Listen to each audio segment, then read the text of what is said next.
daughter of a good family who wishes to engage in the profound perfection of wisdom should look upon it thus. He or she beholds the 5 skandhas, the 5 heaps, and in their own being they are empty. Form is emptiness, emptiness is form, differ from form, and form does not differ from emptiness. Likewise, feelings, recognition, volitions, and consciousness are empty. So, Shariputra, all dharmas are emptiness, lacking differentiating marks. They are not produced or stopped, not defiled and not immaculate, not deficient and not complete. Therefore, Shariputra, in emptiness there is no form, no feeling, no recognition, no volition, no consciousness, no eye, no ear, no nose, no tongue, no body, no mind, no visible form, no sound, no smell, no taste, no mental object, no eye element, etc. No mind element and no mental consciousness element. No ignorance and no extinction of ignorance up to no aging and death. These ones with the 6 senses, you have the sense organ, the sense, and the actual hearing or seeing, whatever. It's the 18 dhatus, it's called. It's the same one I was talking yesterday about. You make an offering. The person to whom you're offering yourself and the action of offering are all empty because they're all dependent arising because they're dependent. So that you could say it's offering an emptiness or dependent arising. Same with those different things. They all are dependent. There's no eye without the eye organ, without the person who sees in the action. Therefore, Shariputra, because there is no attainment, bodhisattvas abide relying on the perfection of wisdom without obscuration of thought, and so are unafraid. Transcending perverted views, they attain in the end nirvana. All beings existing in the 3 times, relying on the perfection of wisdom, fully awakened to the highest perfect enlightenment. Therefore, one should know that the mantra of the Prajnaparamita is the mantra of great knowledge.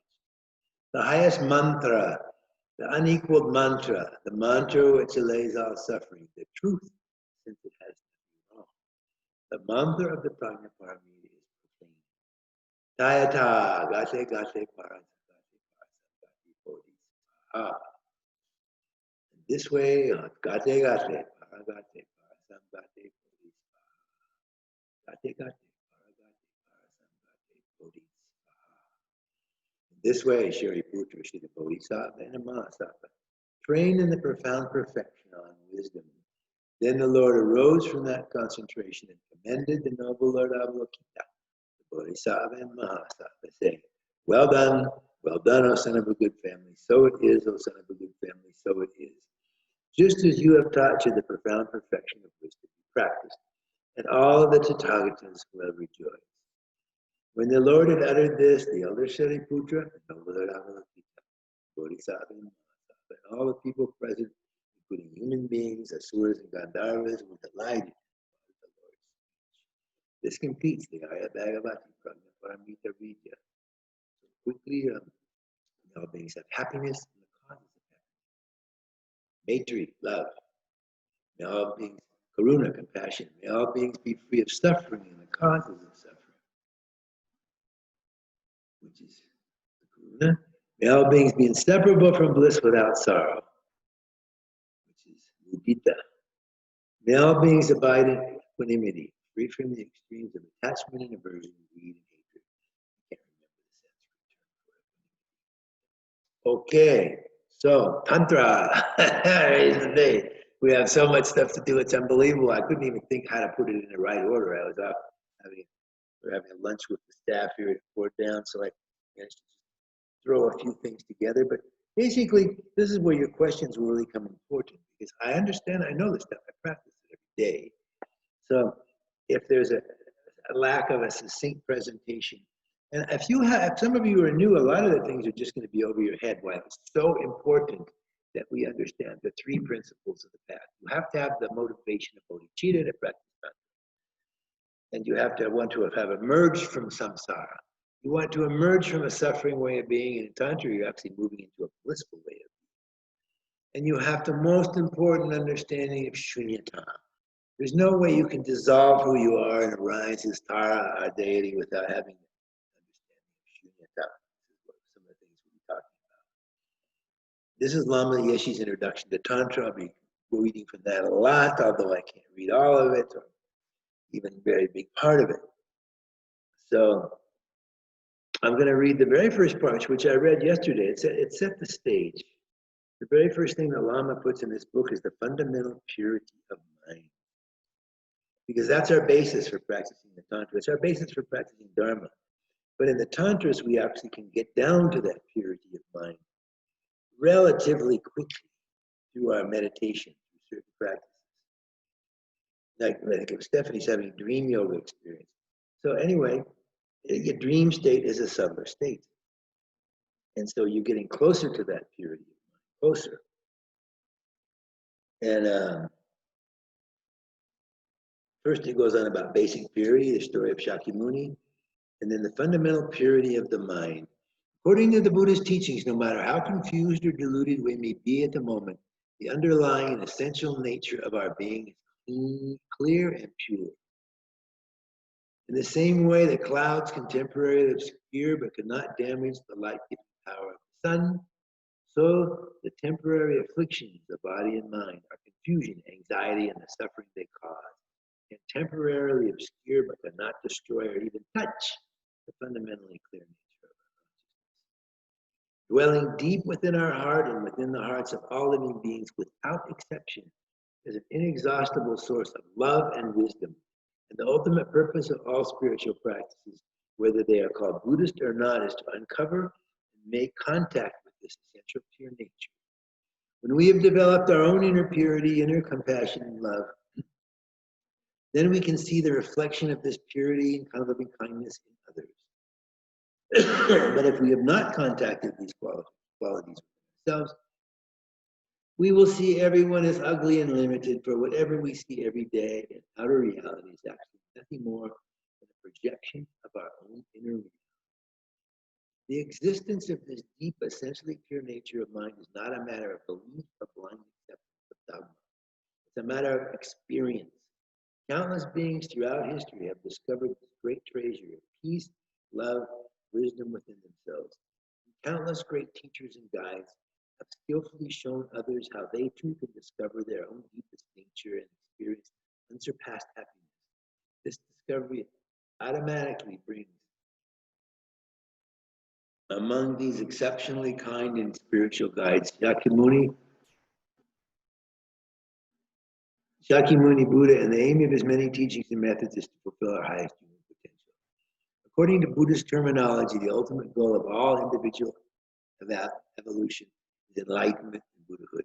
Our nature wants to awake. Fundamentally, deep down inside, this light within us wants to awake. It's just covered up. Our fundamental nature wants to awaken. It's a light waiting to shine. It's there all the time. It's just so covered up with crap. We buy into the crap. We think everything is so self-existent. The more we can let go of that and see the emptiness of it, then the closer we can get down to that state. Closer. There's some beautiful tantric methods to get down there quite quickly, comparatively. When all our positive qualities have been fully developed, the state of complete fulfillment, full awakening is characterized by unlimited wisdom, unlimited compassion, and unlimited skill or power. I'll have to do this quick. The Tantric approach. Compared to the Sutra, compared to the gradual Sutra approach, Tantrayana is far speedier in its path to enlightenment. Although Tantric practitioners do not neglect creating the same causes as the followers of Sutra, they take the future result of full spiritual evolution as the very starting point in their path. You take the result as the path. Our Buddhahood we take as the path. To put this in other words, the Tantric yogi or yogini, as these supremely skillful practitioners are called in Sanskrit, learns to think, speak, and act now as if he or she were already a fully enlightened Buddha. Because this powerful approach brings the future result of full enlightenment to the present moment of spiritual practice. Tantra is sometimes called the resultant vehicle to enlightenment. According to Tantra, perfection is something that's not waiting for us in the future. If I practice hard now, maybe I will become a perfect Buddha. Or if I behave well in this life and act like a religious person, maybe someday I will go to heaven. According to Tantra, heaven is now. We should be gods and goddesses right now. But at present, we are burdened with limiting concepts. Men are like this, women are like that. I am a certain way, and there's nothing I can do about it. So that's why we have conflict within ourselves and with one another. All this conflict will dissolve as we train from the tantric point of view and recognize that each man is a complete man and each woman is a complete woman. Therefore, every man and woman contains both male and female energy. In fact, each one of us is a union of all universal energy. Everything that we need in order to become complete is within us right now, at this very moment. It's simply a matter of being able to recognize it. So, some of the different names, Tantra. Okay, the word Tantra. Tantra is taking something from weaving. It means a continuum, like the cord in weaving. It's a Sanskrit weaving. So, what is it's this continuum. And what is it? The continuum of this pure mind that we've always had from the beginning. The continuum of that's the basis for our transformation. Yeah? So, in fact, there's a famous text that's not tantric. It's actually it's one of the 5 texts of Maitreya called the Gyudama. It's called the Uttara Tantra. It's dealing with the mind and how there's a continuum of mind that's beginningless and endless. So Tantra is dealing with this endless pure mind and trying to have methods to get down to it. And as already mentioned too, another word for Tantra is a resultant vehicle. Sutra is called the causal vehicle because we practice and do all the purifications and we do everything to accumulate lots of merit and to slowly gain wisdom in order to get the result of enlightenment. Where Tantra is called the resultant vehicle because as Lama just said, we bring the result into the path now. We identify with our higher self. And this is why it's going to be so important to understand Shunyata, really important, because if we're going to dissolve who we are, who we think we are, and arise as a Buddha deity, we can't have a concrete view. This will come more as we go along. So, and then another name for Tantra is the Mantrayana. Yana means vehicle. So mantra, manas is mind, and tra is to protect the mind. In fact, in Tibetan, the word for, usually they don't use the word Tantra. They use Mantrayana, Vajrayana. Mantrayana is because the aim of the Tantra is to cut ordinary appearance. So manas is mind and tra means to cut the ordinary appearance of mantra. So in Tibetan it would be sangnak, secret mantra. Sangwa, secret. Nak is mantra, like NG and nak. And then another name, so we have the resultant vehicle, we have Tantra, we have the Mantrayana, and then we have the Vajrayana. We hear that one a lot, isn't it? The Vajrayana. Vajra means indestructible, doesn't it? It means like diamond, indestructible vehicle. So what does it mean, this indestructible? It means this subtle mind, even though it's impermanent, is indestructible. Continuum is there. Continuum is there. We get down to that subtle mind. And in the case of from the very beginning of the path, the importance of having a guru, a lama, a being who we have to have that in the Tantra. We have to. It's de facto. Because we receive initiation. We receive our initiation. I'm gonna pull out the Tara sadhana that I use for our simple Tara retreats that we bring in all these elements and I hope you can attend sometime. And then it's really hard because we spend 10 days and then slowly we bring in these principles. We just start the practice and then start explaining things more deeply as we practice them. It's a nice way to learn, but we're limited. I can't even figure out how we're gonna do an online retreat. It can only be more lecturing like that. So I pray we get to practice together sometime. In the mandala of Tara, mandala of Chenrezig, whatever Edom or deity you have more of it. So I'll tell more about that when their initiation, this Vajra, the indestructible, the Vajra Sattva, indestructible being. So It's all names for the subtle mind, resultant ego. So just those different names should give some idea what's going on. So now I want to go on further in Lama's book, and then I can elaborate on some of the things. Then we have to skip over some of the stuff. Pleasure.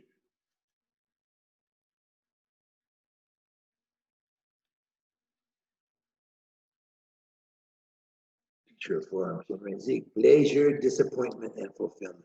Tantra and enjoyment. The function of Tantra is to transform all pleasures into the transcendental experience of penetrative awareness. Instead of advocating separation from worldly pleasures the way many other traditions do, Tantra emphasized that it is much more effective for human beings to enjoy themselves and channel the energy of their enjoyments into a quick and powerful path to fulfillment and enlightenment. This is the most skillful way of using our precious human potential. And so, bringing desire into the path. Some people get very critical about that. Well, the thing is you're not cultivating attachment, because that's a delusion. You're cultivating what we're attached to, pleasure and joy. There's nothing wrong with pleasure, and it's a deep resource. It's a deep resource. This energy for practice, because we're happier. That very energy itself. You see a lot in Tantra about the bliss, the union of bliss and emptiness. With a blissful mind or a subtle mind. There's another thing important. One of the big differences between Sutra and Tantra. Tantra is dealing with subtle mind, not gross mind. Not the 5 gross sense consciousnesses and gross mental. Subtler mind. And we don't contact subtle mind so much of the time. Actually, we do every night when we go to sleep. Every night we go into a subtle state. Or if we faint, etc., etc.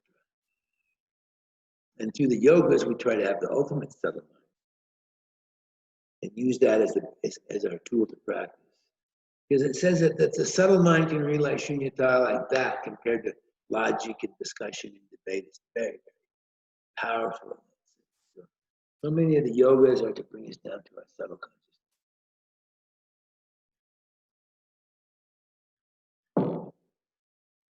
Through its methods of profound transformation, Tantra demonstrates that as human beings, we have the capacity to enjoy limitless, blissful happiness, while at the same time remaining free of delusions normally contaminate our pursuit of pleasure.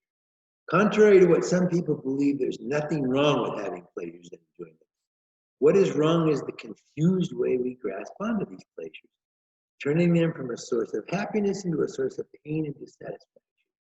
It is such grasping and attachment that's the problem, not the pleasures themselves. Therefore, if we could free ourselves from this habitual grasping, we can enjoy ourselves as much as we want without any of the difficulties that usually accompany ordinary compulsive search for pleasure. Yeah, it's very profound. When you think of it, it's simple. Lama Yeshe, it's also simple. Because attachment's the problem. That's why it's so important you have an understanding of the 3 principal paths. Wanting to emerge from samsara, renunciation. You're not renunciating, as I said, you're not renouncing drug sex. You're not renouncing pleasure. You're renouncing suffering. You're renouncing suffering because you want to find out what is the cause of suffering and remove the cause of suffering and be free. That's what you're emerging from. You're not, in this being more religious. It goes completely against that. The Mahasiddhas, and they get criticized because this is also why it's a dangerous path, because people could go right into, enjoying pleasure without having, or still having a confused mind about it. It takes some practice, I think, to get to where you can enjoy some pleasure without getting all confused and grasping and obsessed with it. So this is something we can aspire for, but it's possible.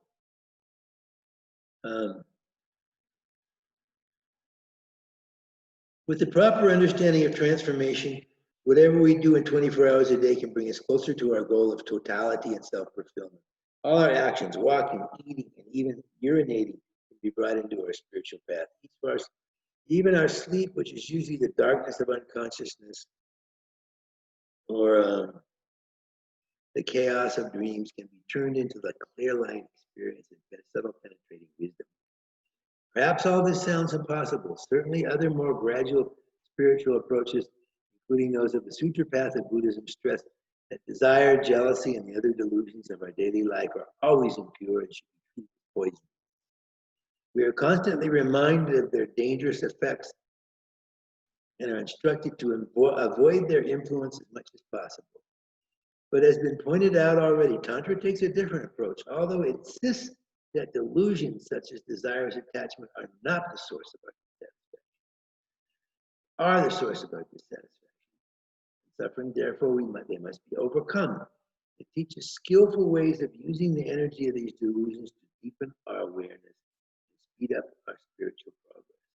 Just as those with skill can take poisonous plants and turn them into powerful medicine, so can a skillful, well-trained tantric practitioner manipulate the energy of desire, even anger, to the advantage. This is definitely possible. Okay, there's a lot of images of wholeness. Tantra not only teaches us how to take advantage of our ordinary pleasurable experience, it shows how to activate a deeper, more intense, and ultimately more satisfying experience of bliss that is normally available through our physical senses.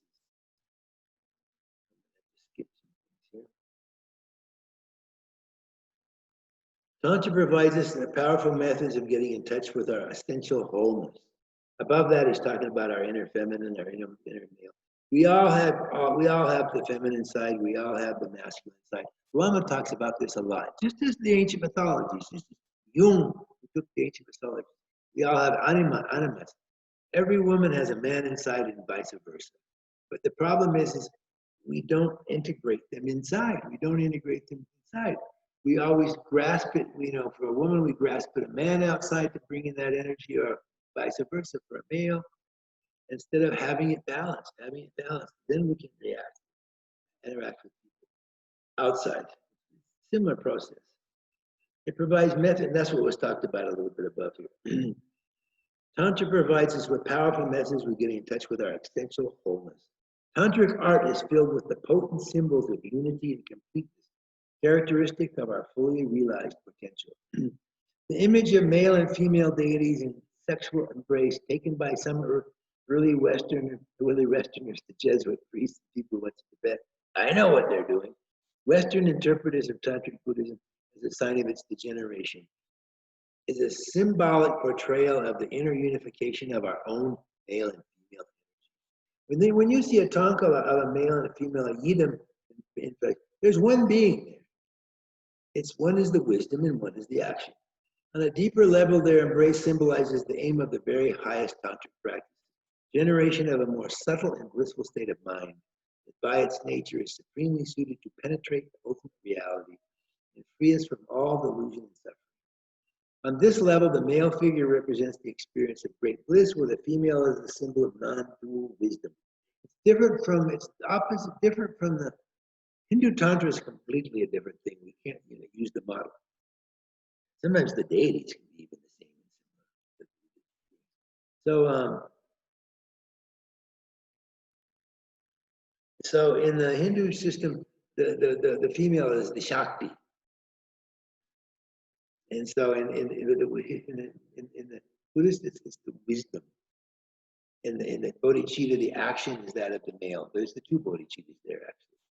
But the symbol is they both have both. It's unified. In fact, the enlightenment in the Tantra level is the Unified Vajra state. It's an image of Vajradhara, where we refine these two kinds of energy until they come together, and that's called enlightenment. Vajradhara.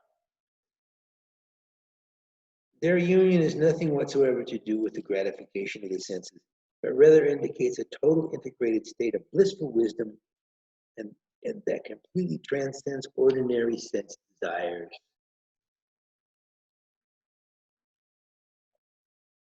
For those who are right, merely looking at such an image can help restore the connection between male and female aspects of their being. For this connection to be reestablished, however, it is necessary to cut through the influence of the over-intellectualizing conceptual mind. It is this type of conceptualization that is largely responsible for the feeling of being alienated from our inner reality. That's one reason why symbols and images such as those used in tantric art and visualization can be so much more effective than mere words introducing our essential nature. Then he goes to the four classes of tantra. I don't have time to do all that. So where do I want to go from here? So There's this thing in Tantra called Deity Yoga. Deity, you know, like Avalokiteshvara, Tara, Haruka. Sometimes they use the translation word deity. Deity isn't really the correct word. The correct word in Tibetan is yidam.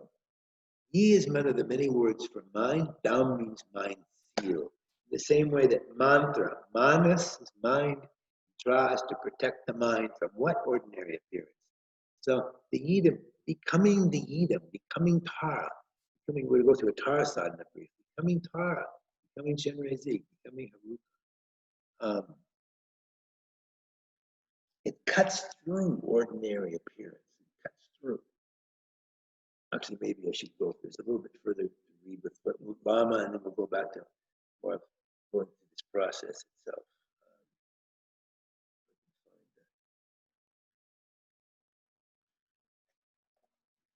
Skip a lot. This chapter is called Overthrowing the Tyranny of Ordinary Appearances. Cutting through ordinary appearance. That's what mantra, manas, protecting the mind from ordinary appearance. Yidam, this is the word for deity. Yi is one of the many words for mind in Tibetan, is a seal. Beyond limitations, seeing oneself as a deity. So we can see that the energy of desire can affect us in two completely opposite ways. Through the transformative methods of Tantra, this energy can be transmuted into light, blissful wisdom, and thus become a potent force for our development. Ordinarily, however, this desirous energy feeds into the habitual patterns of grasping and attachment, which only decrease our awareness while reinforcing our ignorance and dissatisfaction. One of the major tasks facing the spiritual seeker is to identify as precisely as possible the factors responsible for perpetuating this cycle of dissatisfaction. Then and only then to apply the most appropriate antidote to their destructiveness. Only then can best use be made of Tantra's transforming powers. According to Buddhist Tantra, we remain trapped within the circle of dissatisfaction because our view of reality is narrow and suffocating. We hold on to a very limited and limiting view of who we are and what we can become.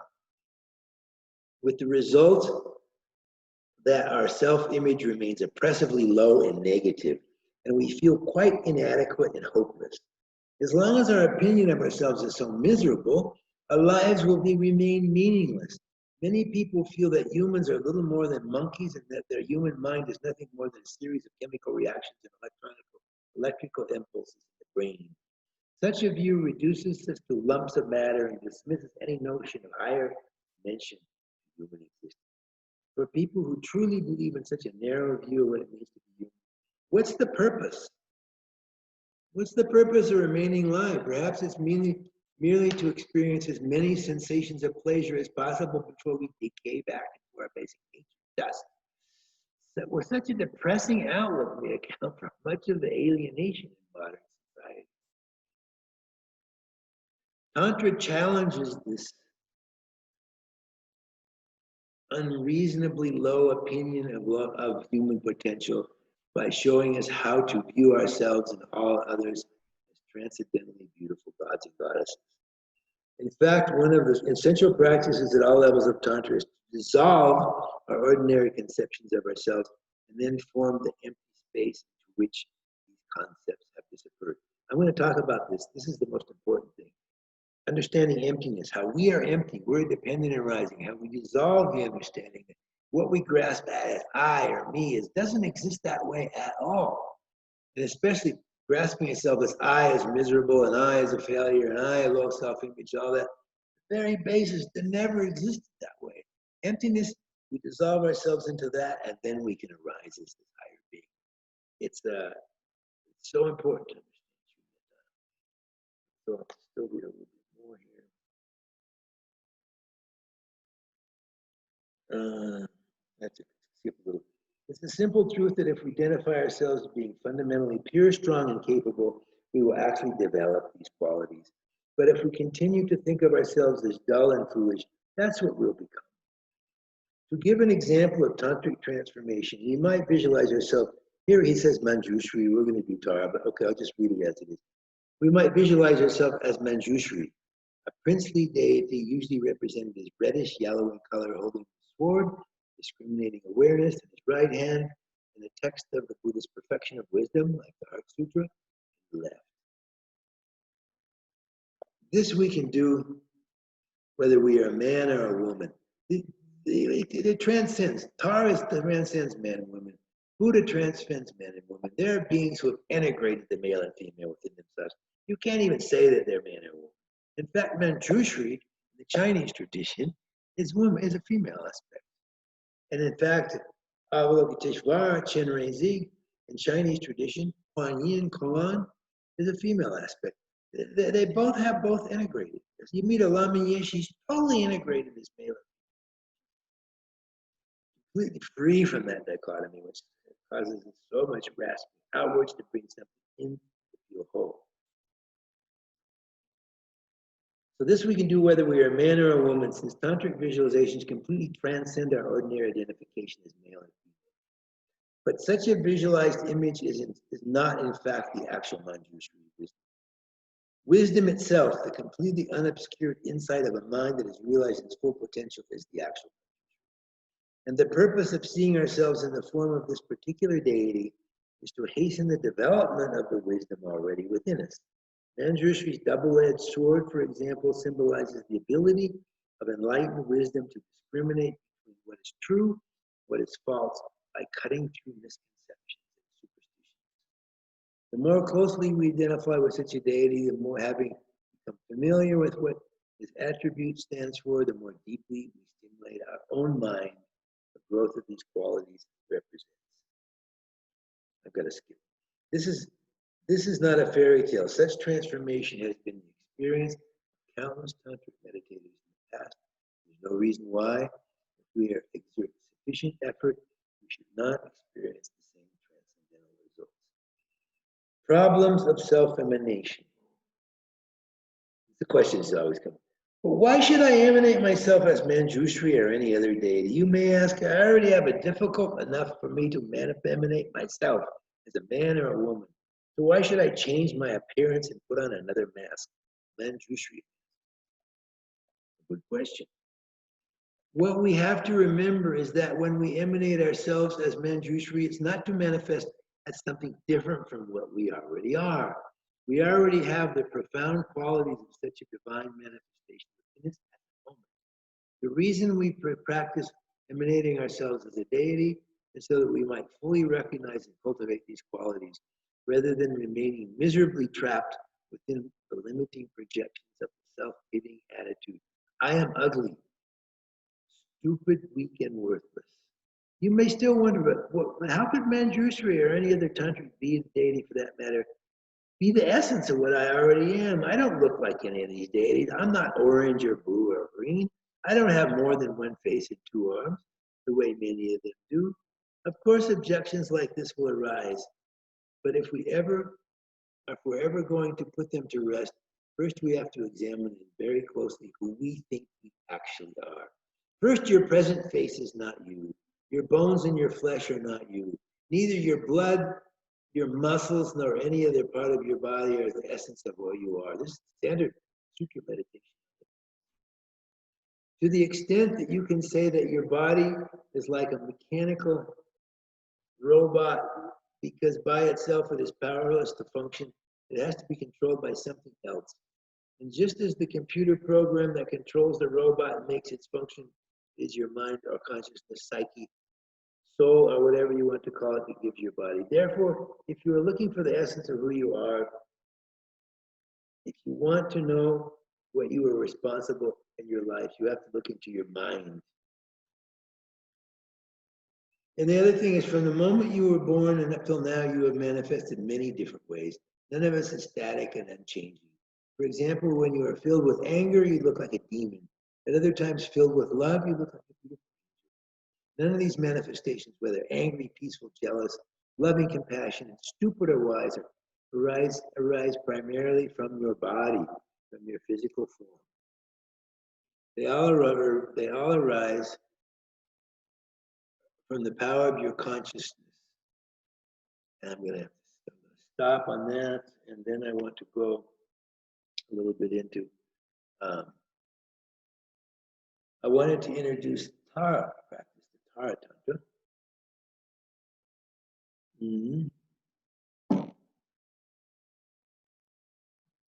This is something else I need reading a little bit. This is actually a book by Bokar Rinpoche, and it's called Chenrezig, Lord of Love. But in the beginning of the book, I just substituted Tara for Avalokiteshvara, and the same meaning is there, which is very apt to what we're talking about here. So I've just substituted. First, I'll read a verse from of the praise to the 21 Taras that we do when we do the practice. We prostrate to the 21 Taras. I read a commentary on each one of them, their color, their meaning. So at the beginning of the praise to the 21 Taras, invocation. From your sublime abode at the Potala, O Tara, born from the green letter Tam, your crown adorned with Amitabha, action mother of the Buddhas of the three times, please come with your attendance. Okay. So who really is Tara? Deity with a green body and many other colors and forms, for whom Tibetans nourish such a special devotion and meditation, which is now practiced by many Westerners. Is she a luminous God, soft and compassionate, who from the far heavens keeps watch over the fate of beings, as most Tibetan people believe? Is she just a simple symbolic image or an archetype? I'm putting that in there, as many Westerners sometimes think. Is it still another reality, deeper and richer? First, we need to understand that Tara is both an appearance, or any of the deities, is an appearance. I've changed this from Chenrezig to Tara, is an appearance, the divine manifestation, as well as an essence, the inner reality, with one not excluding or contradicting the other. This appearance of Tara is the symbol of her essence made manifest. Through this appearance, we can approach the essence of Tara. This appearance, the appearance does not exhaust the essence any more than the essence negates the appearance. To pretend that Tara only has an existence outside of ourselves would be a mistake. But it would also be a mistake to see her only as an abstraction. Grasping the link between these two aspects of the deity, appearance and essence, is necessary in order to understand both her nature and her meditation. First, who is Tara in essence? You might have, depends on your background here to understand this a little bit. Tara is the motive being of the mind that is the union of emptiness and compassion. From the viewpoint of the definitive meaning, Tara is the ultimate nature of the mind. In other words, one may say that Tara is the bodhicitta in its two aspects. Absolute bodhicitta, corresponding to emptiness, and relative bodhicitta, corresponding to compassion. When the nature of the mind is described, one most often uses the terms emptiness and clarity rather than emptiness and compassion, as we just did. In fact, clarity and compassion are one and the same. They designate the dynamic expression of the mind. Many synonyms are used to describe these two that come up in Tantra. Emptiness and compassion, knowledge and means, absolute aspect and relative aspect, motive being and mode of manifestation, and so on. Whatever words one uses for it, Tara appears from the same reality. She is the awakened nature of each being's mind, the love and compassion primordially present in the Dharmakaya. Tara is within us because love and compassion are not qualities added to the mind.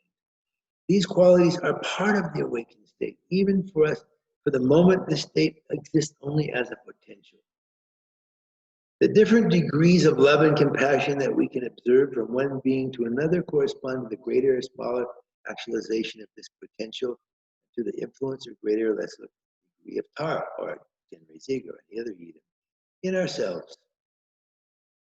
But one cannot say that any being is totally without love and compassion, because this would deny that being, the awakened nature, is common to all beings. Merely the veils covering the mind can be temporarily be so thick that the latent qualities cannot express themselves at all. Okay, so if we were going to practice, if we wanted to practice Tara, for example, to do it fully, we need to have an initiation. We need to be initiated into Tara. So we can practice it without. Sometimes when I'm giving a course, I allow people to come in. It just doesn't go as deep. And this is also the point where the guru is the root of the path, but the guru is absolutely, you can't eliminate the guru when it comes to yoga tantra. That the Vajra preceptor. So now we think about taking an initiation of Tara from the His Holiness the Dalai Lama. I've done many times. The most of you here, do most of you have a guru? You work with some teacher, or you somebody accepts a teacher like that? Some people just thinking about looking. I don't know. The mics are turned up. But anyway, what I tell people when I give these practices from Lama and they come to one of my courses and they haven't been initiated, I say you have to have a guru. And I just say, if you don't have a guru, you can just borrow His Holiness the Dalai Lama. He doesn't mind. You just borrow him for imagining that you're taking this initiation. So when you go to actually take the initiation of Tara, the Dalai Lama would do all this preparation, or any other Lama, and it's called the generation. He would generate himself as Tara. He would do all the practices of the generation stage. This is the part of Yoga Tantra which you start out with the generation stage and completion stage, Kerim and Sokrim. Generation stage is where we generate ourselves as the deity, Tara in this case. And Sokrim, completion stage, is dealing with just the subtle minds and Mahamudra, and very subtle minds. So when we took that initiation, he would come into the Gompa early for a couple of hours and he would do a self-initiation. In fact, one of the beautiful things, if you ever, it's something to look forward to in practicing Tantra, if you practice highest Yoga Tantra like mine is Vajrayana, you can do the whole completion of the retreat. You do the 400,000 mantras, you do all the things to complete the retreat. And then after that, you do a fire puja and you remove all the delusions. And then you're qualified to do a self-initiation. Exactly the same text that the Dalai Lama uses, point by point by point. You can do that for yourself. And that's the most powerful practice for purifying your broken vows, for purifying this initiation or self-initiation. So you can do it to yourself at that point. Incredible. So if I'm taking an initiation, or if we're taking initiation from His Holiness, he would generate a star. See, he doesn't have to sit there and do that puja for 2 hours, but he does it to give examples for lamas who are lesser, because it would be incomplete to not generate themselves a star before they absorb. So when you take the initiation, there's a point of the initiation where you absorb His Holiness the Dalai Lama, the Guru, in union with the Idam, Tara, and you bring them down through your central channel. You bring them down like light, and you bring them right down to your subtlest consciousness. The subtlest mind. We have gross mind, we have subtle mind, which is all the chakras and channels and prana. And then we have subtlest mind, which is the drop at the heart, the one that we go from life to life, which we're going to do. We're going to show how you go down to subtlest mind in this practice. Today, we're going to push a lot of stuff in there. So anyway, so sometimes people, there's all this rituals, tons of rituals, and if you take an initiation, there's the Vaz initiation, and they pass out this, and there's 5 initiations in highest Yoga Tantra, and then there's more and more in these details, and da, da, da, da. But anyway, you may be confused by all of them, but at the end of the initiation, if you took His Holiness Dalai Lama, the Guru, and saw him as union with Tara, and you brought them down, right down your channel, right into your heart, right into the heart drop, and you unified them with your subtle mind. You can be sure that you got the initiation. Forget all the rituals. You got the essence of it right there. In fact, that's the deeper meaning of Vajrasattva. Vajrasattva is a practice we do as preliminary practices before we engage in Tantra. 100,000 Vajrasattvas, 100,000 prostrations. But the deep meaning of Vajrasattva is the union of the Guru, the Yidam, Tara, His Holiness in this case, and our subtle mind. Vajra, indestructible being. So when you take that initiation, you become inseparable from the Dalai Lama. You become inseparable from Tara, indestructible. Boom. Incredible. I mean, it's just mind-boggling when you think about it, and the experience you can have when you go through this process, absorbing and becoming oneness with the Dalai Lama. The bliss can be just unbelievable. And people get complacent about it. Yes, another initiation. Here we put on the ribbon, and here we do this. Well, no. All these practices, if you get complacent about it, is when we do the sadhana, it's the same. We generate this and we absorb it. So that's taking the initiation. One has to take the initiation before one can generate oneself as the deity.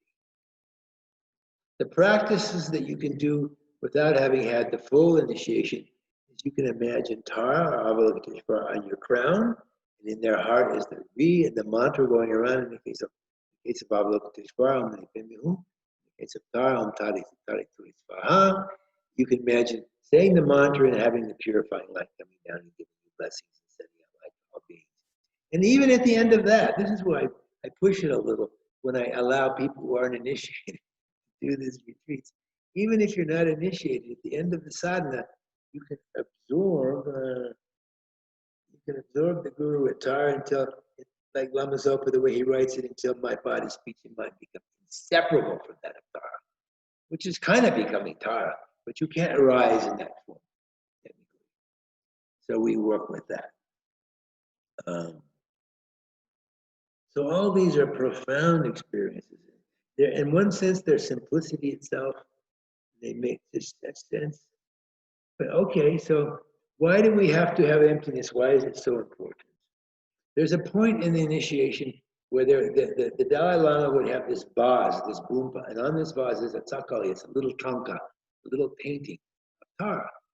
And he would invoke all of the energy of Tara, he would invoke Tara into this vase, into this picture, etc. Do all of his power and his pujas. And there's a point where he puts the vase on your head. It's hard to get that directly from His Holiness anymore because you can't go out into the crowds with 100,000 people. But when you get a personal initiation from someone like Sakya Treason, where they only allow 25 at a time, there's a point where they'll put that boompa on your head, and that's where you do this absorption. Sa, hum, bam, hom, now you are Tara. As you absorb.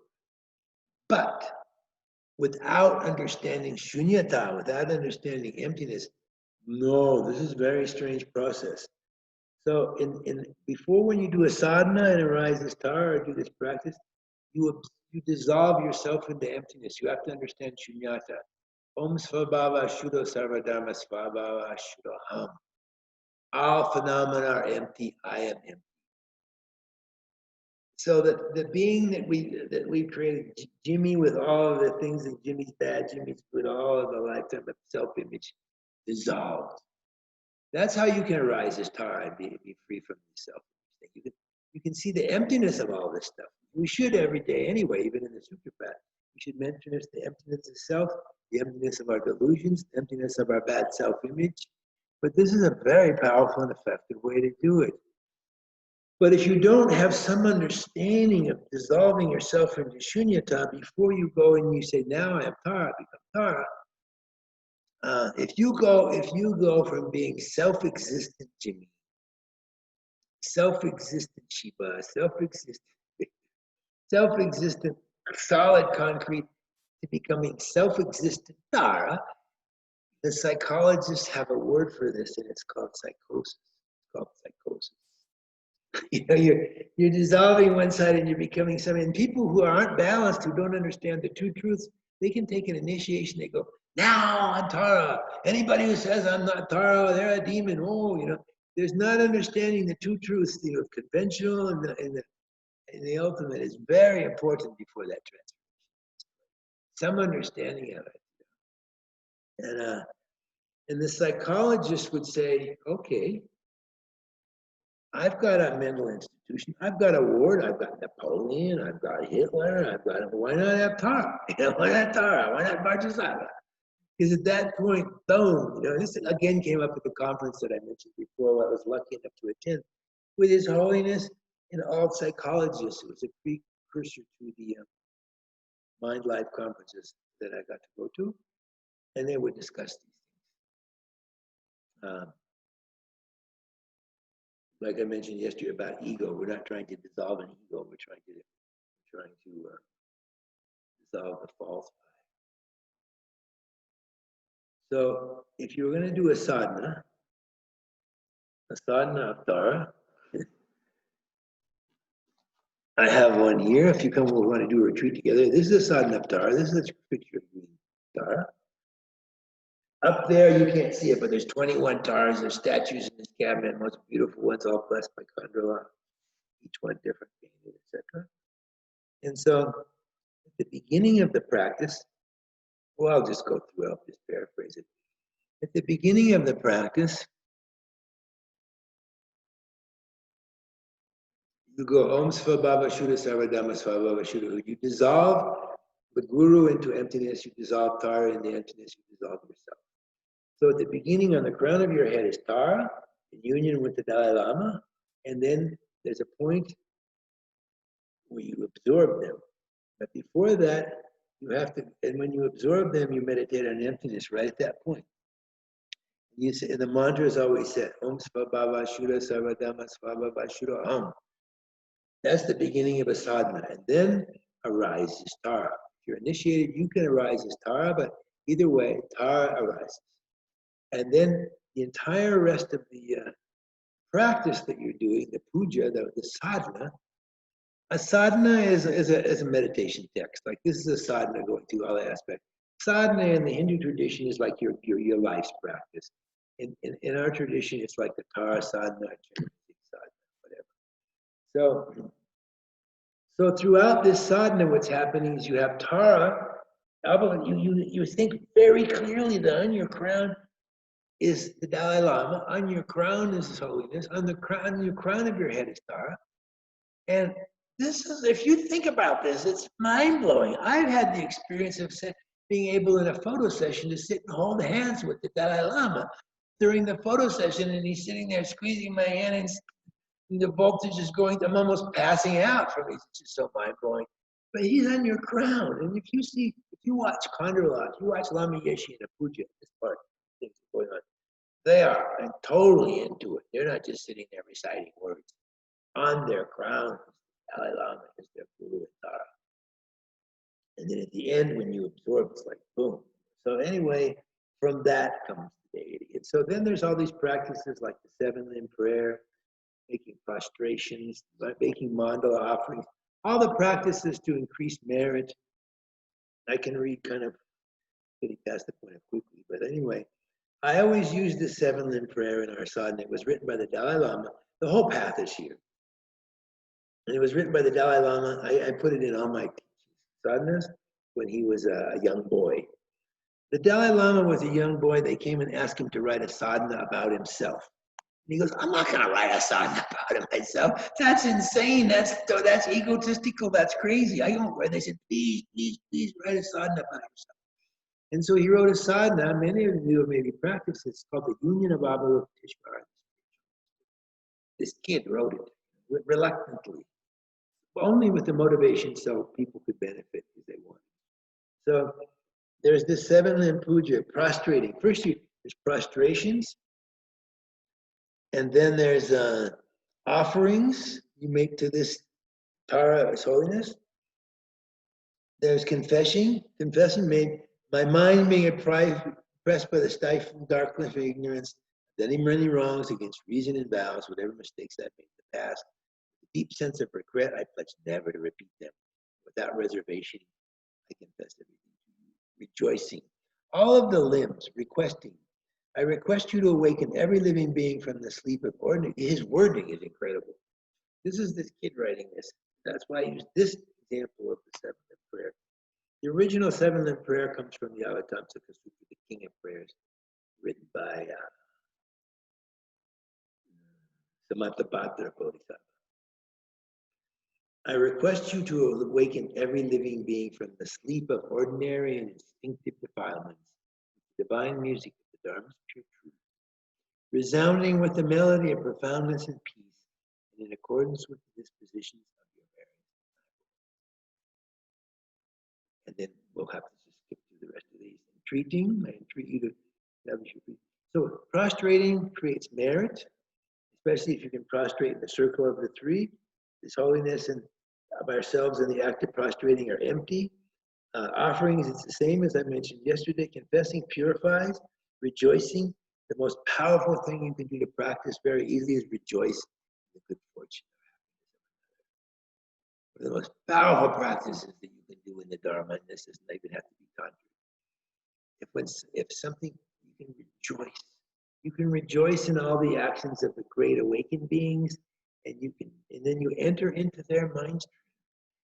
You become into their mind stream. It's so simple practice, and it's so powerful. If something positive happens to another person, you rejoice in that instead of going, why did they get that, not me? And you can rejoice in the virtue that you've created in the past. It expands. Again, this comes from so much Bible.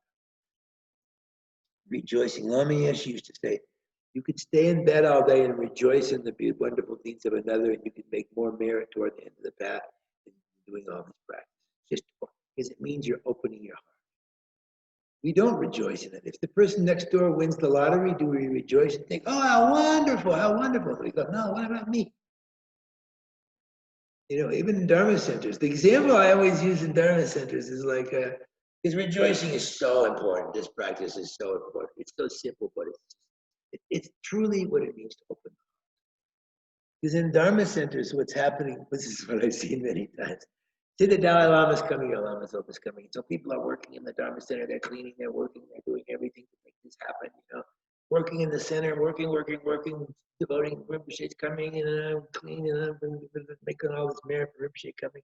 And he comes, and then somebody comes from the outside, maybe they've never even met Rinpoche before, and they go in and spend 2 hours with Rinpoche, and instead of thinking, wow, how wonderful, that person just walked in the door and spent 2 hours with His Holiness, with Rinpoche. We go, no, what about me? I worked at the center for 5 years, you know. And it's like, no, but it doesn't make it happen for us. But by rejoicing, you can actually enter into that spiritual power. Your heart can open. It's mind-boggling if you can do that. That is opening the heart. But we just go, what about me? What about me? It's hard to let go. Somebody else has this experience. We don't have it. We don't have to give up anything. It's not changing. Oh, it's really, it's really hard. The other example I like to give is we were once in the Institute of Lama Tsongkhapa with Lama Zopa Rinpoche. And there was a man I knew from Vajrayana. He used to make this Avalokiteshvara sasas, they're like little statues that he made.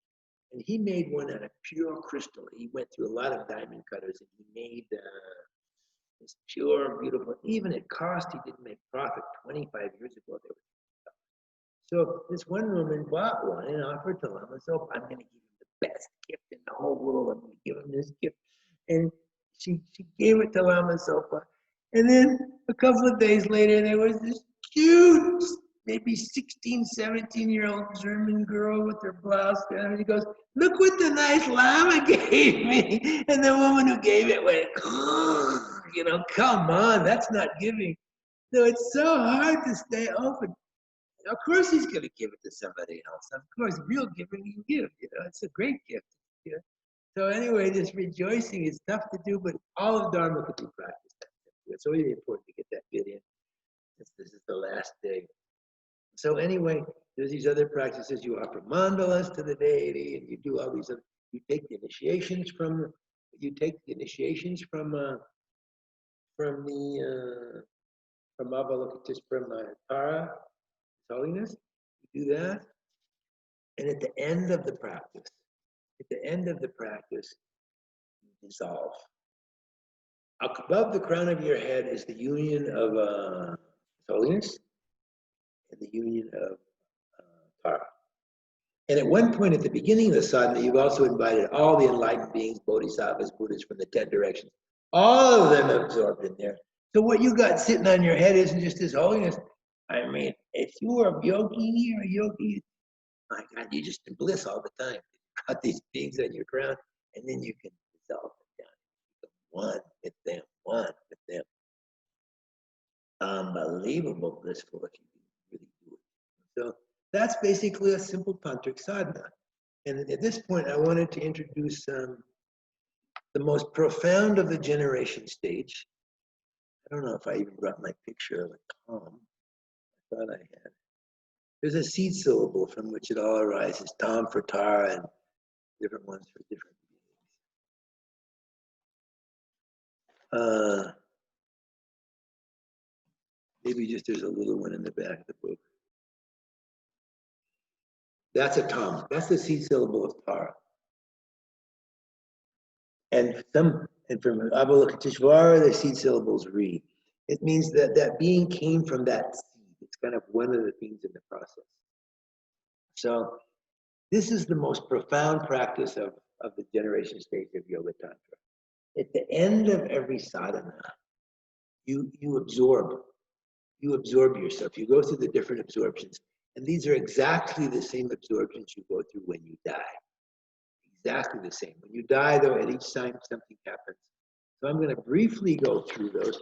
So you're sitting there, and now it's the time to do the absorption. So you absorb the entire, first you absorb Avalokiteshvara, Tara and His Holiness. You absorb them down until you become, my body, speech, and mind are inseparable from His Holiness, Tara, which is blissful. And then you absorb, in the next step, you absorb the entire universe, everything outside yourself. Everything outside myself, I absorb me. Because, sorry, when you were practicing earlier, when you bring, first you practice there on your crown and you visualize they're sending out mantra where you're saying Om Tati Tai Tuto. So you say the mantra recitation, you're sending out light to all of the universe, transforming all beings into the aspect of Tara in the universe and the Tara spirit. Everything external. And then when you absorb them, they become oneness. Then at your heart appears the letter Tam, surrounded by the mantra. Don't worry if this is confusing. It's spreading to the whole thing once. Around that seed syllable goes the mantra. It's the same with every Chenrezig, the going around, etc. So you say the mantra and you transform the universe, and now you're at the point where you do the final absorption. So the entire transformed universe, which is now the Pure Land of Tara, filled with beings who have been transformed into Tara, you absorb them all, everything external to yourself, and you have a vision of a mirage. As the earth element becomes diminished, it's overpowered by the water element, you have a vision of a mirage. And when you're dying, you have that vision, and other things happen. The eye sense power goes. You feel like you're being crushed because of the earth element, the solidity element's gone. These are stages in the death process. Because in the death process is a way that you get to the clear light mind, not just practicing like in a sadhana, you're actually going to end up with the clear light mind. That's what you want to practice these practices every day. So when you die, you come to the clear light, you're ready to meditate. Because dying is the ultimate yoga. So then, in these orders of absorption, where you're absorbing into what part of the seed syllable, that's just a tool to go through the stages. Every seed syllable is a little different. The main thing is you're going through those absorptions in your imagination. So anyway, then you would absorb. You absorb entirely into the Tam in your heart, the Tam letter in your heart, and the mantra. And when you do that, the water element, the water element, which has overpowered the earth element, the water element becomes weak and it's overpowered by the fire element, and you have a vision of smoke, like steam. When the earth element absorbed, overpowered by water, you get a vision of a mirage. Now, and the earth element becomes diminished. When the water element becomes diminished, you do the absorption, it's overpowered by the fire element, and you have a vision of smoke. And there's all the different things that happen which sense goes and what you're going through at that time. And I can read those. I can read them. I think you have a copy of this now. You can take it and read it afterwards. But now it's better just to do the meditation without what happens at that time.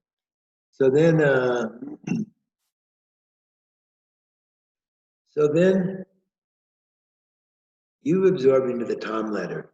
At the bottom of the tom letter is this little part here. And then this doesn't matter about getting this correct. The main thing is just happening in stages. So this part of the Achung absorbs up into the main body of the tom, and that means the fire element absorbs. It becomes overpowered by the wind element, and you have a vision of sparks, like the wind blowing on a campfire. The sparks are swirling.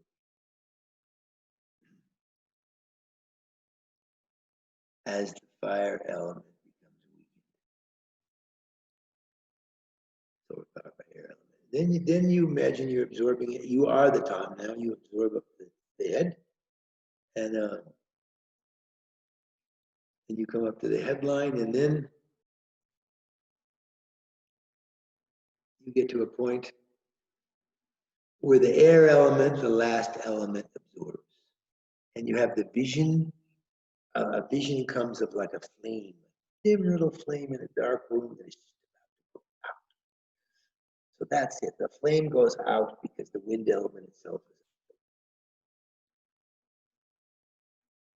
is. And at this point, you're medically dead. The doctors would say, all the beeps would go, you go flat, no more heartbeat, you're dead, but you're not dead. You're not dead. That's why it's so important you don't die in a hospital. You want to be able to go through these practices and have somebody there to help you with them and not disturb you when you're dying. Because you're going to end up with a clear light mind when you're dying. So then the next vision comes, is called the white vision. As the tom absorbs into the crescent above, and like I said, it doesn't matter these parts which absorbs. It's just a way of going through the stages.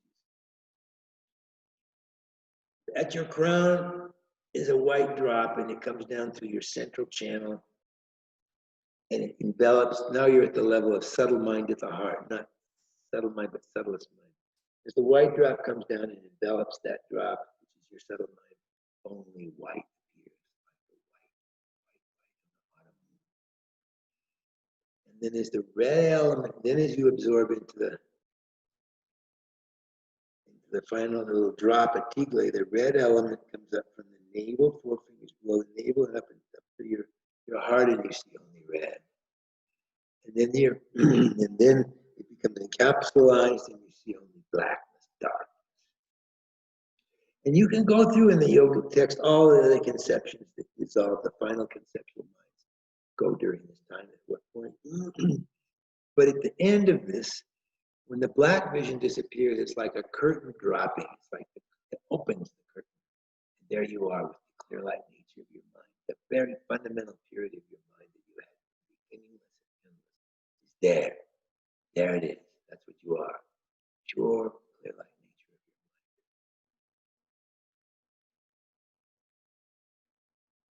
your mind. So through this power, and then when we're doing the practice, we see that there's this clear mind. It's clear, it's luminous, it's completely unstained since the beginning, completely pure. And anything that appears to it, we just see as a reflection of this pure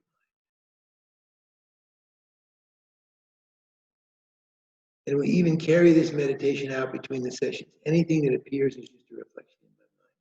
Nothing to grasp, nothing to push away. Very powerful practice.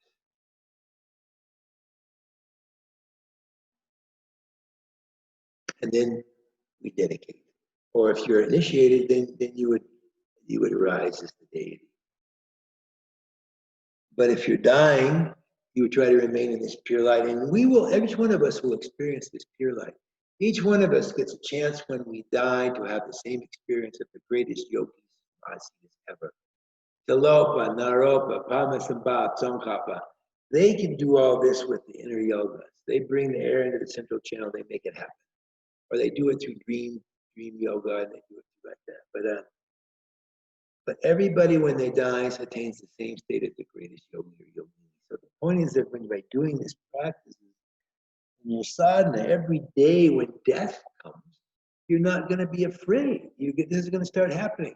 Because I sent you this list because when you're dying, there's the medical things that happen. The first stage, the form element is absorbed. The mirror-like wisdom is absorbed. This wisdom sees clearly many objects at the same time, just as a mirror reflects many objects. The earth element is absorbed. The external sign is that the physical body becomes very thin, hands and legs very loose, and we feel as if we're being crushed or buried under a great weight of earth. The eye sense power goes. It's impossible to control or move the eyes. The inner subtle form is absorbed. External sign, the color of the physical body fades and the body loses its strength completely. The internal sign, a vision of a mirage. The second external sign, the physical body doesn't experience pain, pleasure, or indifference. The wisdom of equanimity is absorbed. All feelings of pleasure, pain, and indifference together are having the same nature.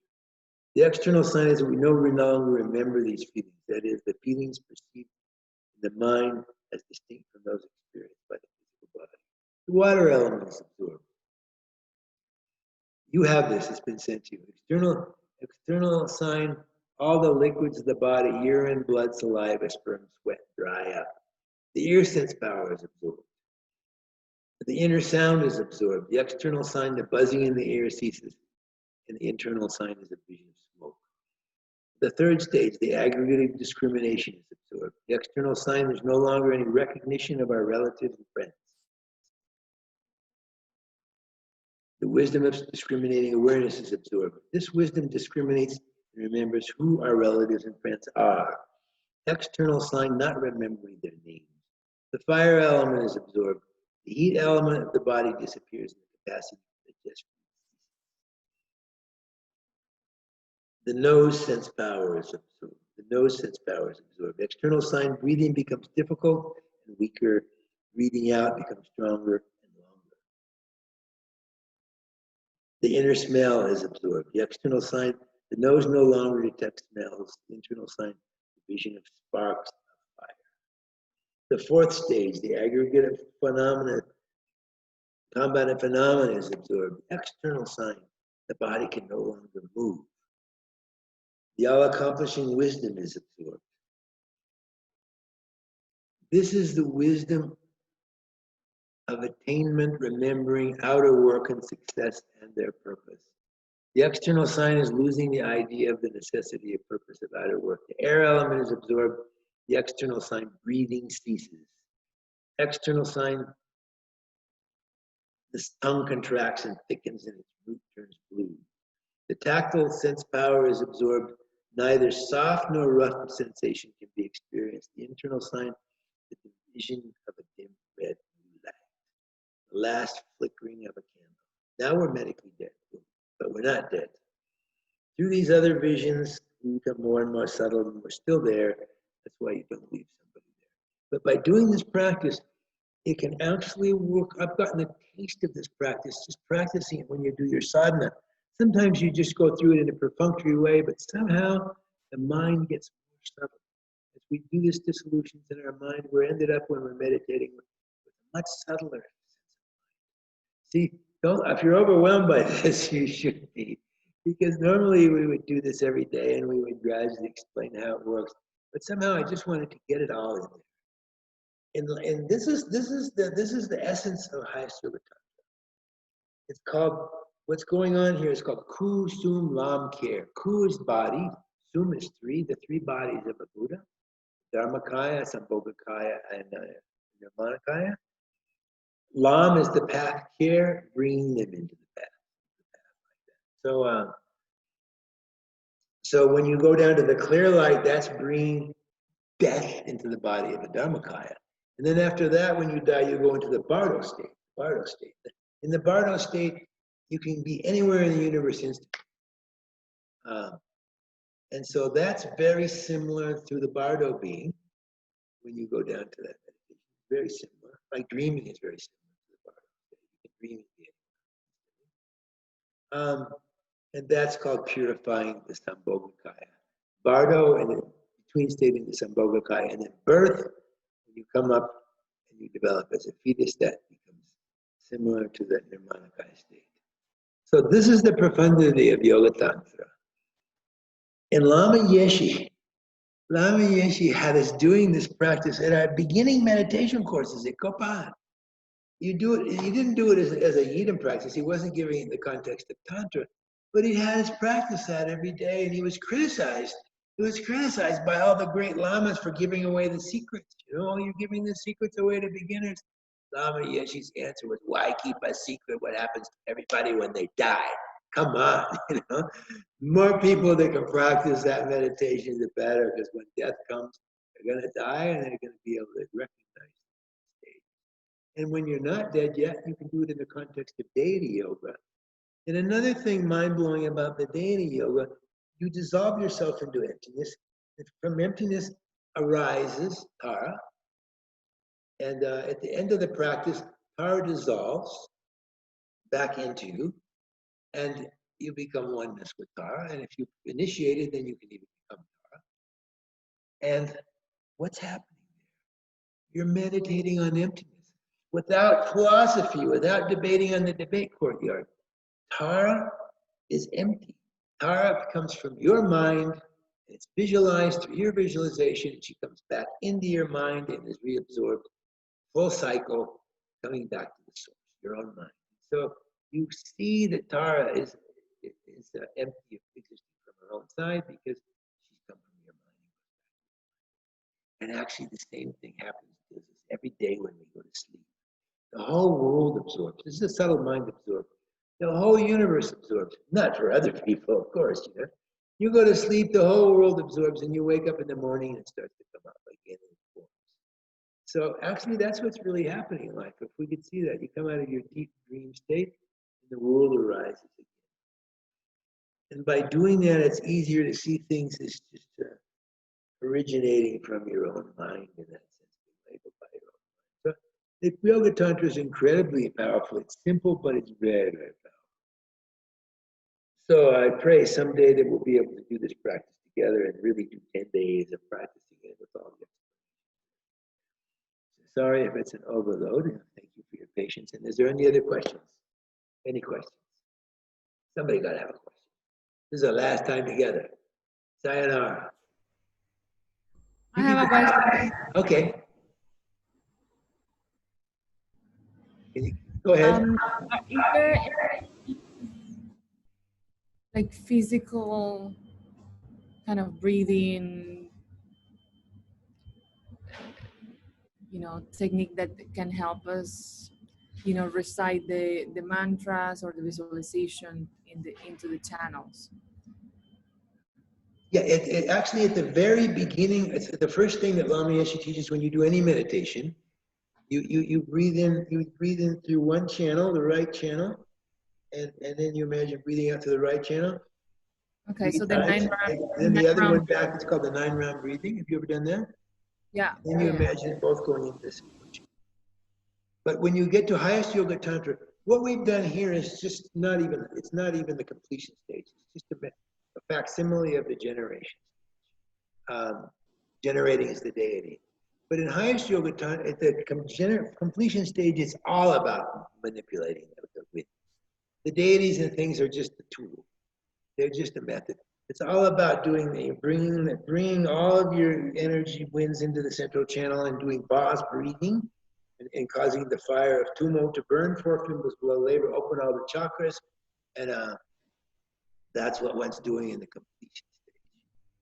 And it's a complicated topic to go through. The Dalai Lama teaches the 5 stages of completion. It's about taking the 2 things, the clear light and the illusory body. The clear light is the nature of the mind, which is the wisdom side. The illusory body is this body made from prana. So you refine that in 5 stages. You refine both of them in 5 stages, and you end up with the Unified Vajra state. You're enlightened. So we've got a ways to go for that, but it can happen. Someone was a together enough yogi. Zopa did it, Naropa did it, Tsongkhapa did it. Actually, Tsongkhapa got enlightened in the Bardo state. He didn't want to get straight. So yeah, all of that becomes using the prana.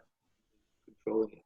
Wherever there's mind, whenever there's lung, there's mind, prana, there's mind. So you can control the mind through your concentration, as I mentioned yesterday, or you can control it through with the winds. If you visualize perfectly one pointedly 4 fingers below the navel, the winds will come. And if you also help it with the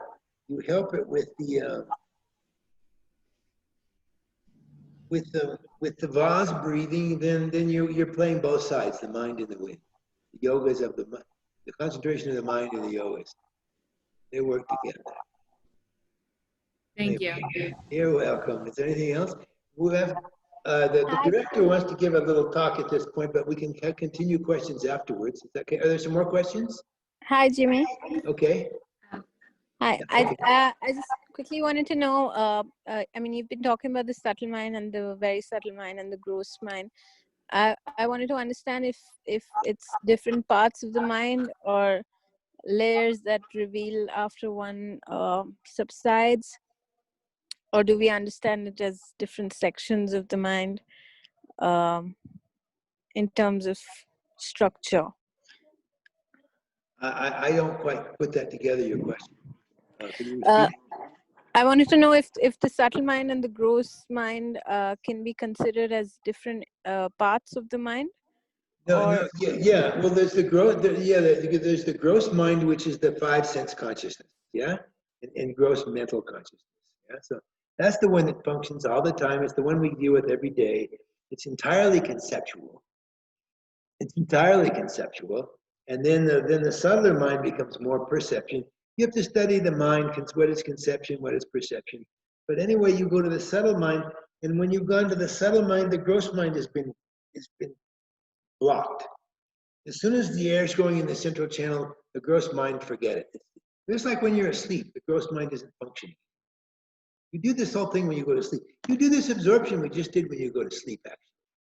If you were attentive enough as a yogi or yogini, you would go through all those absorptions when you go to sleep. But boy, you have to have a very developed mind for that. And then you're using that subtle mind. So like dream yoga, I think Stephanie mentioned that she had an experience with something like that. And yeah, it's a subtler mind is more powerful than a gross mind. So when the subtle mind is happening, the gross mind is shut down. You've gone to a subtler level. And then there's a subtlest level, which is the drop at the heart, which is what will go from life to life. When we going through all those, the white vision, the red vision, and the black, we're at the heart drop. And we're not really there, but we'll be there when we die. So I find is the most powerful meditation when we do this retreat. After every session, we dissolve down to that, and I just see everything that exists. It's just a reflection in our subtle mind. And this really works. By then, the mind is more quiet. You go outside between the sessions and everything that appears, you try to keep it. This is just a reflection in my mind. It's just a reflection in my mind. Nothing to grasp, nothing to push away. Like in the Lama Chopa, with the verse that we would actually read through very quickly. When we come out of the, there's the space-like meditation when you realize there's no self. And then when you come out, everything appears again, but it appears like reflection of the moon in a clear lake. Everything appears just as a reflection. And it's a lot easier to deal with reality when you see it. It's empty. It's empty of existence from its own side. It's a mere reflection. We're starting to meditate on emptiness there. You're doing this practice, you can start doing it, and maybe a little less than 20 years of philosophy and debating the 5 points. You can do it now. Lama Yeshe was amazing before. He would have us do these things before. That people were criticizing. And long before there was any Nike slogan, he said, just act, just do it, just act, and ask some questions later. Just do the process. He taught the 6 yogas of Naropa, which includes the dream yoga. The last thing he did before he died, the dream yoga, all of them. And he taught it once in Italy, which I attended, and once in California, where they died. But when he gave the Haruka initiation during that time, he gave it over 6 days. He took the text and he go, words, words, words, meditate on this. Every step of the initiation, the long initiation. He'd say a few words and words, meditate on this, meditate on this, meditate on this. Amazing guru. All experience, incredible. But he didn't criticize. He thought we should learn. It's still very good to study mind and mental factors to understand what we're identifying. What is perception? What is conception? Of all the studies that I did in my academic Buddhism or being a monk, and there was quite a bit, the thing that I recommend for everybody is low rate, mind and mental factors. It's taught in your Dharma. It's taught many times. Then you understand what is conception, what is perception, what are the 51 mental factors, etc., etc. So you can identify them when you're meditating, even if you're doing meditation. Like that. Anything else? Hi, Jimmy. I have a question. Okay. Hi, over here. So how would we know that we are ready for something? You know, like. Okay, I understand. Well, you're ready to do this as if you understand the three principal paths, you know? You understand, if you renounce mind of samsara, emerging from samsara, you have some bodhicitta, you have some understanding of emptiness. That's the minimum requirement, but the more you have, the better. And then to practice really deeply highest yoga tantra, they do these things called preliminary practices. If you heard of those in Mundro, you do 100,000 prostrations, you do 100,000 Vajrasattva, 100,000 mandala offerings. You attain incredible amount of merit by doing these practices. And when you do these practices, I did them where I've lost all my, even before I was a monk, many years ago, at this place, up in a little cabin, I did the prostrations and the refuge 100,000 and the Vajrasattva. And during that time you're doing those practices, you've got no time to think of anything else, you're just practicing.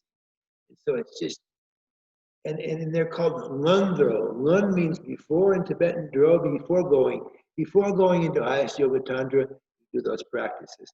And Lama Yeshe used to mention, do the Vajrasattva retreat. Do as much as you can. But even then, nowadays, they give the initiation, you can't keep it that controlled anymore. In ancient India, was 12 years of practicing with your master before you got an initiation. And now, what do? Lama Yeshe and Trungpa, they tried to do it right. They didn't even give bodhisattva vows for the first 5 years. Then it was some years before they gave the initiation. But then people come along later and they want it. And how can you say, no, you can't come? Because they might have previous roots.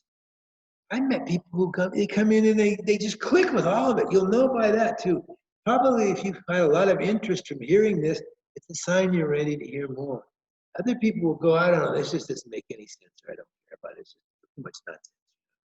And other people will go, this is interesting, I want to know more. And you try to hear it from other people as well, because my Babylon sometimes is difficult to deal with, but that's why it's so much nicer to do it in a retreat. I would invite you to come and do one of the retreats once. And then we practice this for 10 days together. And then at 3 o'clock, we go through these different things. We go to the Lam Rim one time and we do the mantra. There's other things that come up when you're doing one of these retreats. The essence isn't the mantra. Oh, this is another thing about mantra. Mantra, manas, mind, to protect the mind, okay? So just saying, oh, many Padme Hums. If you're doing a Vipassana retreat or an insight retreat, the thoughts would be coming and you would label them thinking, remembering, let them go, right? Let it go, just label it, let it go. But Vajrayana, you replace the thoughts with mantra. And just by saying Om Mani Padme, even these little old annulas who go around saying this mantra, they get incredible realizations because they're never thinking garbage. They're never thinking she did, blah, blah, blah, just money, it's mind-blowing. But nowadays, in the age with these bloody phones, Mars tool, we're never going to get a quiet mind because we're always thinking this, that, I want this, I want that, I want that. But even that simply, you'll see them with their prayer wheel and they say, Mother, Rinpoche's mother, she got even a whole new set of teeth from staying so many months and died a really high death because she wasn't thinking garbage. We're judging all the time. Lama Yeshe used to say, we're always going out there, he did, she did, good, bad, good, bad, good, bad. We're doing that mantra. So it's a simple way that mantra, but if you're doing the retreat, there's a part where we absorb before we did the final absorption, you're doing mantra, lots of it, way lots. Maybe you do hundreds of thousands. But the point isn't the mantra. The greatest yogi ever here, the greatest Shinji Rinpoche told me, because I already completed my numbers and did the retreat once, and I said, what do I do now? And he says, you do mantra, but mantra is not the important thing. You do the mantra until the mind's more quiet, and then you go through these absorptions and you try to meditate on the clear light again. And if when you're sitting there meditating on the clear light or facsimile, trying, and the thinking comes back too much, then turn it into mantra until you can bring it back down. He said, you do that for the whole retreat. Don't, as I said, now I've done this retreat, I want to just concentrate on the meditation, not all the offerings and stuff. He said, yeah, you do it once a day the whole retreat. And you get down to the mantra, so the mind's quiet. And he gave the example, it's like breath on a mirror, like the breath on a mirror. It expands, and then it goes down again, it gets quiet, and then it expands. Mantra to pure light meditation. Instead of going back, oh, I'm thinking again, I'm distracted, you turn that. In this case, it was Vajrayana. Does that help? So Yes, you want to practice that, you want to get an initiation, and then if when you take an initiation, that being automatically becomes your guru. So you want to be careful who you choose.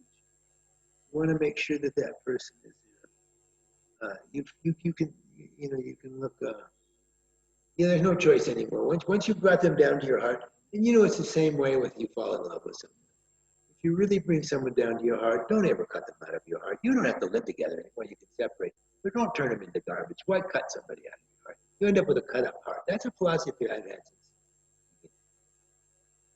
Because falling in love is bringing someone down to that deep space, and they're beautiful, everything's wonderful. But then, oh, now they're the worst person in the world, but okay, let it go. Separate.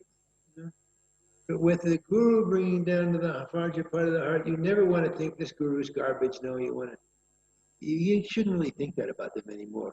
If they do something weird, just stay away from it. Thank you for what you gave me. Don't think bad of them. Thank you for what you gave me.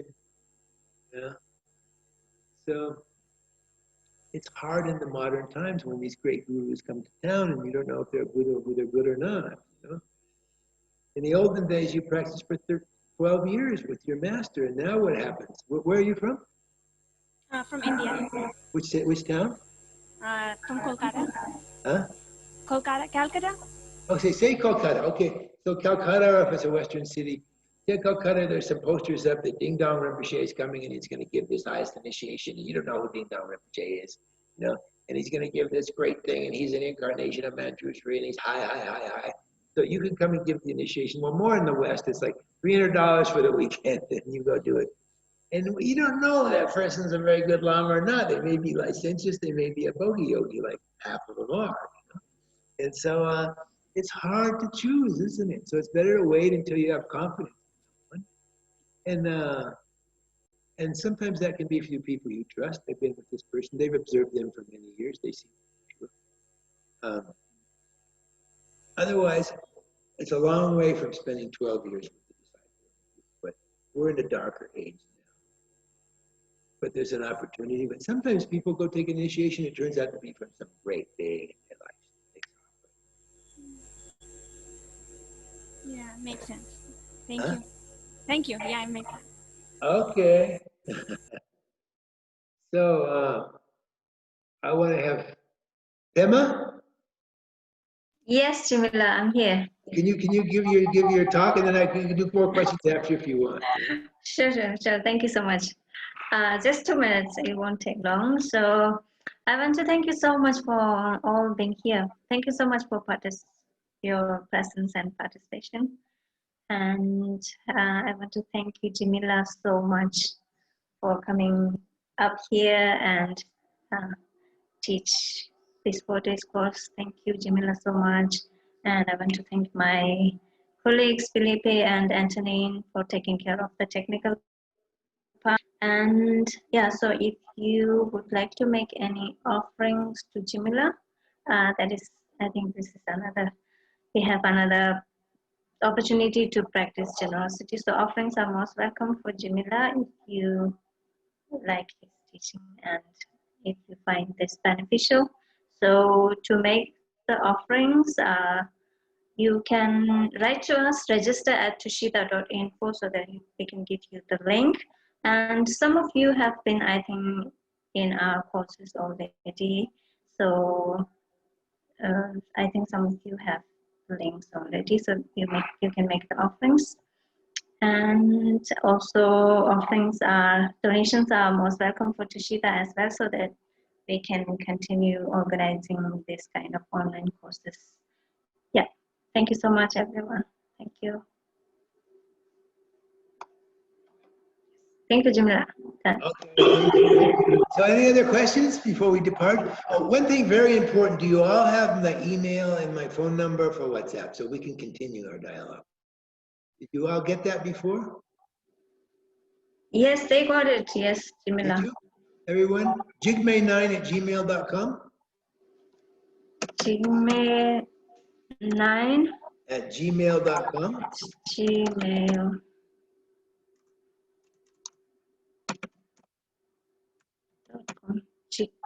Jigme9@gmail.com. And the phone number, which is the WhatsApp number and my phone number, it's +91.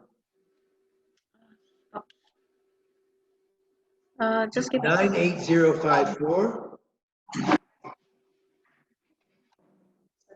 +91. 98054 72004. +91 is India, but it comes with the WhatsApp one. If you're local in India, you don't have to dial that. But anyway, it comes with what? And I like to communicate. We can keep going with this if you want. You know, I like contact me, and sometimes it's even nice, like how you doing, and something will come up with. This is a good book to read, or the question. This Lama is going to give an initiation. What do you think? You think he's okay? You know, that kind of stuff is useful. You know. You can be there for people, and that's the only thing that works make my life worthwhile. You know, I'm alone. It's a big family. His number, they can ask him where am I. What? Another question? We don't have questions here, even not on Facebook. So No, I'm saying that you can write me at my WhatsApp for questions anytime they want. Oh, he's saying right now there's not any questions that were typed in before. So if any of you typed a letter in before, anyway, if there any more questions, fine, we can do some now. It's our last chance. Or please stay in touch. It'd be really nice. But any more questions about not just today, but anything we've done or anything in general with the Dharma?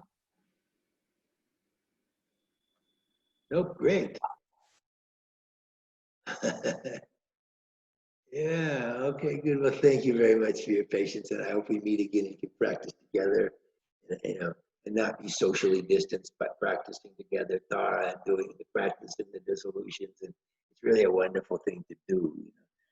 Victor's my star student. He's there. He did 4 courses and organized another one.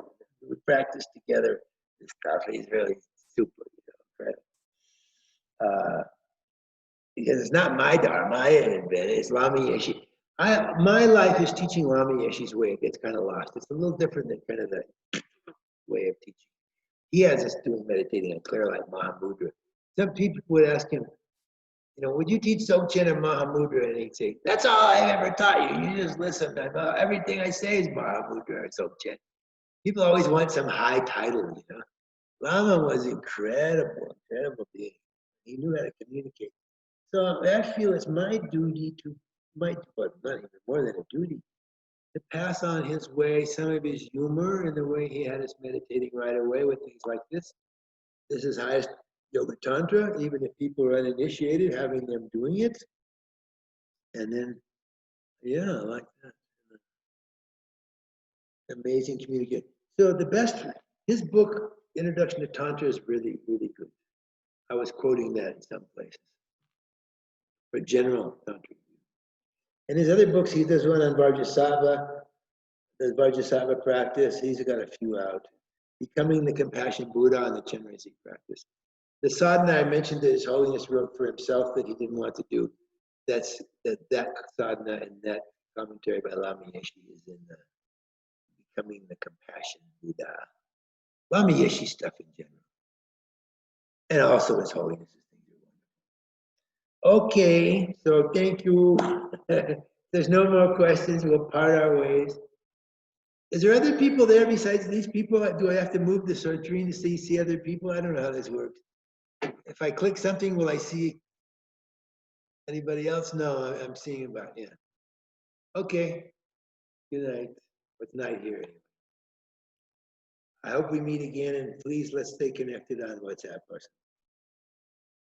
Just send one right away so we're connected, so I have you. That would be nice. Then send with a picture. Well, you probably have a picture there anyway, so I can remember. I never forget somebody what I talked about, putting a name. Okay, thank you. Victor's gonna go to bed now. He's one of the people from Colorado. He got up for this in the morning.